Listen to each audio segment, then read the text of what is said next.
10,000 രൂപ കട്ടെടുത്തു. അവനോട് പറഞ്ഞു, നീ ഇത് വലിയ തെറ്റാ ചെയ്തത്, അതുകൊണ്ട് നിന്നെ ശിക്ഷിക്കുന്നു, നിന്നെ ജോലിയിൽ നിന്ന് പിരിച്ചു വിട്ടിരിക്കുന്നു, നീ പോയിക്കോളൂ, ഇതാ നിൻ്റെ ശമ്പളം മുഴുവനും. ഒരാഴ്ച കഴിഞ്ഞപ്പോഴേ നമ്മുടെ മൂത്ത മോൻ 10,000 രൂപ കട്ടെടുത്തു. നമ്മുടെ മോൻ 10,000 രൂപ കട്ടെടുത്തു. ഇവനെ പിരിച്ചുവിടാൻ പറ്റുമോ? അവനെ പിരിച്ചുവിടാൻ പറ്റുമോ? അവനെ പിരിച്ചുവിടാൻ പറ്റുമോ? പറയും. അവനെ ശിക്ഷിക്കാൻ പറ്റുമോ? ഇല്ല. എന്തുകൊണ്ടാ? അവൻ മകനാണ്. അപ്പം എന്ത് ചെയ്യും? അവനെ വിളിച്ചിട്ട് പറയും, എടാ മോനെ, നീ ഇങ്ങോട്ട് വന്നേ. അതെ, നീ എന്തിനാ ഈ കാശിങ്ങനെ എടുത്തത്? നിനക്കറിയോ, ഈ പപ്പയും മമ്മി ഇത്രയും കഷ്ടപ്പെട്ട് വേർക്കണത് മുഴുവനും നിനക്ക് വേണ്ടിയല്ലേടാ. ഈ ഞങ്ങൾക്കുള്ള സമ്പത്ത് മുഴുവനും നിനക്ക് വേണ്ടിയല്ലേ. ഓഹോ, ഓ, അപ്പൊ ഇനി ഞാൻ ചോദിച്ചെടുത്തോളാം,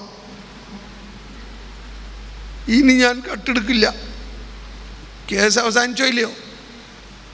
ഇനി അവൻ ഒരിക്കലും കട്ടെടുക്കില്ല. കാരണം അവന് മനസ്സിലായി ഇതുള്ളതെല്ലാം അവനുള്ളതാണ്. അതാണ് മക്കളാണ് എന്നുള്ള വിവരം നമ്മൾ അറിയണം. നമ്മൾ ആരാ? അതാണ് പുതിയ നിയമത്തിൻ്റെ സ്റ്റാൻഡേർഡ്. പുതിയ നിയമത്തിലൂടെ നമ്മൾ ആരായിരിക്കുന്നു? മക്കളായിരിക്കുന്നു. അതാണ് ആ 15-ാം അധ്യായത്തിൻ്റെ പ്രധാന പോയിന്റ്. മകനാണ്. അവൻ പറഞ്ഞു, ഞാൻ മകനാണ്. ആ മകനാണെന്നുള്ള വേണ്ട, എനിക്കൊരു വേലക്കാരനായാൽ മതി എന്ന് പറഞ്ഞുകൊണ്ട് അവൻ വന്നപ്പോൾ അവനെ പിതാവ് മകനായിട്ട് റീഇൻസ്റ്റേറ്റ് ചെയ്തു. അവൻ അടിമയായിരുന്നവനെ, അവൻ അടിമയായാൽ മതിയെന്ന് പറഞ്ഞവനെ പിതാവ് മകനാക്കി. അതാണ് പുതിയ നിയമം. എല്ലാവരെയും മക്കളാക്കുന്നു. മക്കളാകാൻ ഇത്തരം ചെയ്താൽ മതി. യേശുക്രിസ്തുവിൽ വിശ്വസിക്കുക, യേശുക്രിസ്തുവിൽ വിശ്വസിക്കുക. മക്കളാകുക മാത്രമല്ല, ആ മക്കളുടെ സകല പാപവും അതിൻ്റെ ഭാരവും യേശുക്രിസ്തു ഏറ്റെടുക്കുന്നു.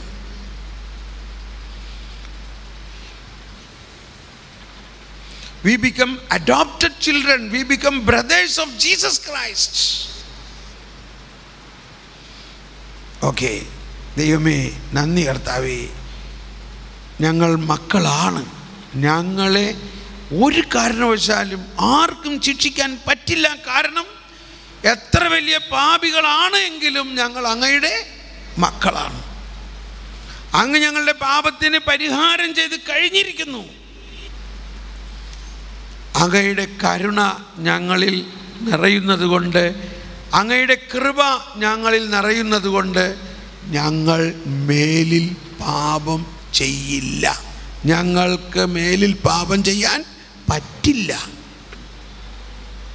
മക്കളാകുന്നത് കൊണ്ട് പിതാവിൻ്റെ ആത്മാവ് അല്ലെങ്കിൽ പുത്രൻ്റെ ആത്മാവ് ഞങ്ങളിൽ ആബാ പിതാവേ എന്ന് വിളിക്കുന്നു. അതാണ് പരിശുദ്ധാത്മാവ് പുതിയ നിയമത്തിൽ പ്രവർത്തിക്കുന്നത്. മോശയിൽ വന്ന പോലെ, ഏലിയായിൽ വന്ന പോലെ, ഡാനിയേൽ വന്ന പോലെ എന്നിൽ നിറയണേ എന്നൊക്കെ നമ്മൾ ചിലപ്പോൾ പാടാറുണ്ട്. അപ്പോൾ ഞാൻ അങ്ങനെയുള്ള പാട്ടുകാരോട് പറയും, അത് മതിയോ നിനക്ക്? അയ്യോ, മോശയിലും ഏലിയായിലൊക്കെ നിറഞ്ഞ മാതിരി തന്നെ കിട്ടുകയാണെങ്കിൽ വലിയ കാര്യമല്ലേ. എന്നാൽ നിനക്കറിയോ നീ ആരാണെന്ന്?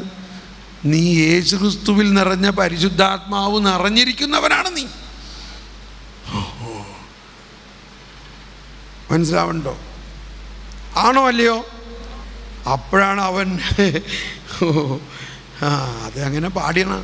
അപ്പം നമ്മൾ ഈ പാട്ടൊക്കെ പാടുമ്പോൾ മനസ്സിലാക്കണം നമ്മൾ ആരാണ്. യേശുക്രിസ്തുവിൽ നിറഞ്ഞ അതേ ആത്മാവ്, കർത്താവിൻ്റെ ആത്മാവ് എൻ്റെ മേലുണ്ട്. ജോൺ പോൾ രണ്ടാമൻ പറയാണ്, എൻ്റെ മേൽ എന്ന് പറഞ്ഞാൽ എവിടെയാ? തലയിലാണോ തോളിലാണോ? എൻ്റെ മേൽ എന്ന് പറഞ്ഞാൽ യേശുവാകുന്ന, യേശുവിൻ്റെ ശരീരമാകുന്ന ആ സഭയുടെ മുഴുവനും മേലാണ്.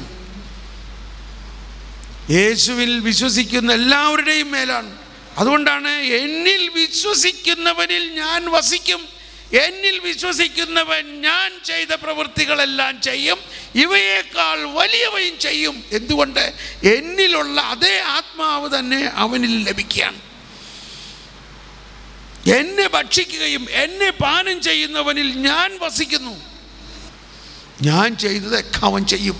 നമ്മുടെ ഓരോ കോശങ്ങളിലും യേശുവിൻ്റെ രക്തമാണ്, യേശുവിൻ്റെ ശരീരമാണ് തുടിക്കുന്നത്.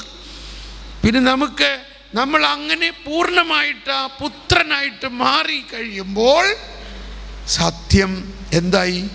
യേശു ആവുന്ന സത്യം നമ്മളിലായി. സത്യം നമ്മളെ സ്വതന്ത്രമാക്കുന്നു.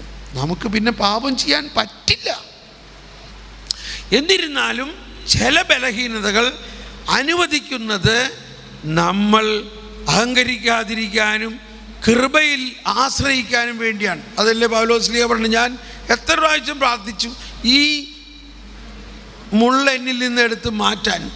കർത്താവ് പറഞ്ഞു, നിനക്ക് എൻ്റെ കൃപ മതി.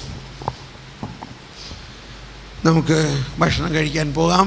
നമുക്ക് 9:15 എല്ലാവരും എത്തും. 9:15 ഇറ്റ് ഈസ് ടു ലേറ്റ്. 9:30 എത്താം. 9:30 എത്തുക. എന്നിട്ട് നമ്മൾ ഉടനെ തന്നെ ഈശോനെ എഴുന്നള്ളിച്ച് വെച്ച് ഈ മേഖലയ്ക്ക് വേണ്ടി ഒരു ഹീലിംഗ് പ്രെയർ നമ്മൾ നടത്താൻ പോവുകയാണ്. ഈ ഒരു ആന്തരിക രൂപാന്തരീകരണ പ്രാർത്ഥന, ഒരു റീജനറേറ്റിംഗ് പ്രെയർ. പുതിയ സൃഷ്ടിയാവുക. ഇവിടെല്ലാം പുതിയ സൃഷ്ടിയായോ? ഫരിസേയർ പുതിയ സൃഷ്ടിയായോ? ആ പാപിനി പുതിയ സൃഷ്ടിയായോ? വെള്ളം വീഞ്ഞാകുന്നു എന്ന പോലെ. Thank you.